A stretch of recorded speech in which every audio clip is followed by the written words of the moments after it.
and good afternoon, my fellow Ghanaians. In terms of the legal steps, the Minister for Lands and Natural Resources has underscored the fact that legal and regulatory reform is at the heart of what we are doing in order to change the narrative about illegal mining. So one of the things we have done is to review the Minerals and Mining Act.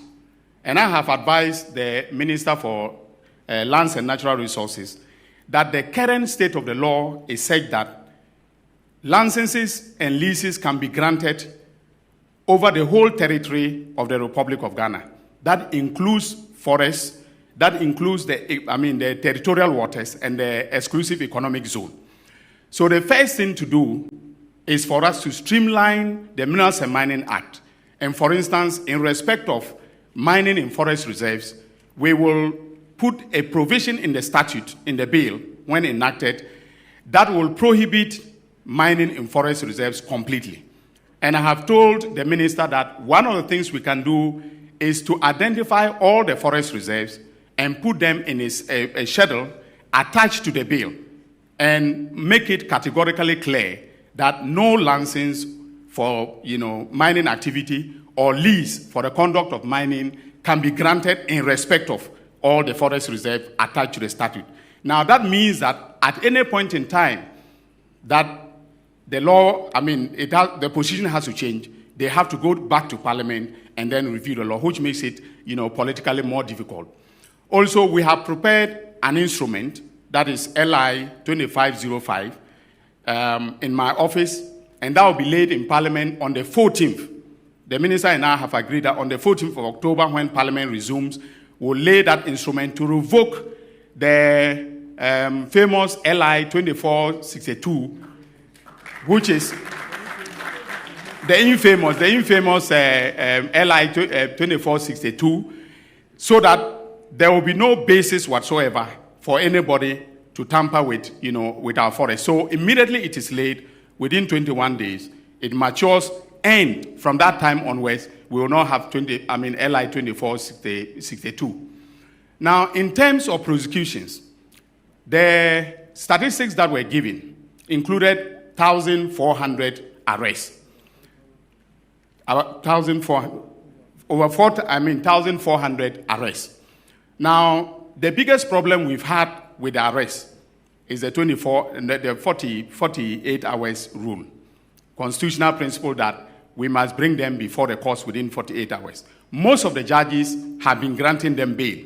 So I remember the point that was made by Colonel Boa.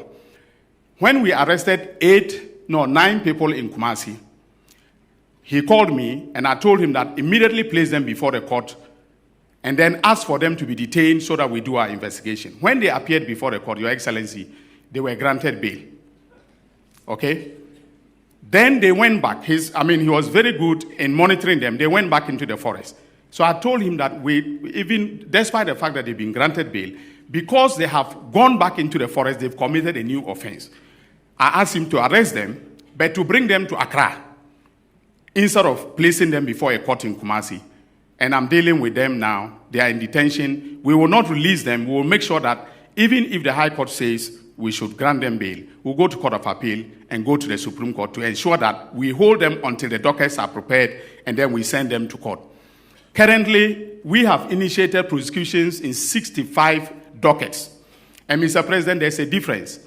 When we say 65 dockets, it is not 65 individual persons who are being prosecuted. Some of them are more than 10. In fact, there is one case in the Western North. There are 28 miners that are involved in that prosecution. So the 65 dockets, by my calculation, contains about 600 persons that are illegal miners that are being prosecuted. And I'm happy to announce that in 2002, the police conducted very diligent investigations in respect of Akonta mining. But the docket was hidden until we came to power.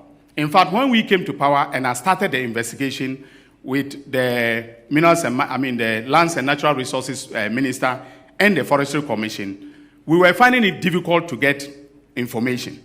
Subsequently, the police themselves owned up and presented the docket to my office 2 months ago. So as we speak, the charges against Chairman Wontumi, Akonta Mining, and 5 others have been signed as I speak. Currently, we are waiting for him to be read his right to remain silent, etc. Before we've asked that he should be brought from, Kumasi. His lawyers asked that he should be brought on Tuesday, but I'm insisting that he should be here on Monday.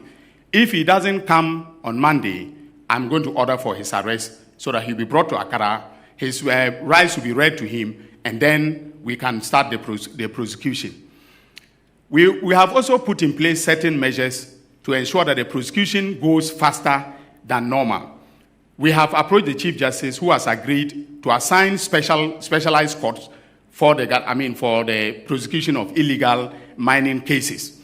And I have laid before Cabinet, on Tuesday, Cabinet will meet and approve the Public Tribunals Bill, which will go to Parliament on a certificate of agency.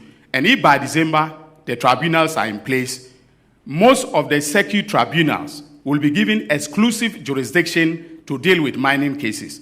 And we will appoint the chairman and panel members of the tribunals, give them timelines beyond which they should not carry a case. So, for instance, we will insist that every mining case should end within 6 months. If there are reasons for you to appeal, that is fine. But the tribunal must deliver its verdict within 6 months. Currently, we don't have those statutory timelines in CI 47, that is the High Court Civil Procedure Rules. So I want Parliament to help me to put those timelines in the tribunals bill so that the tribunals will do the cases very fast. So, Mr. President, this is where we are in terms of the legal steps. And as I said, law enforcement, regulatory reform is at the heart of what we are doing. And we will not spare any person, in terms of the accountability for their destruction of the environment. Thank you very much.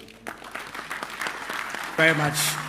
Honorable Dominic Akuritinga Ayini.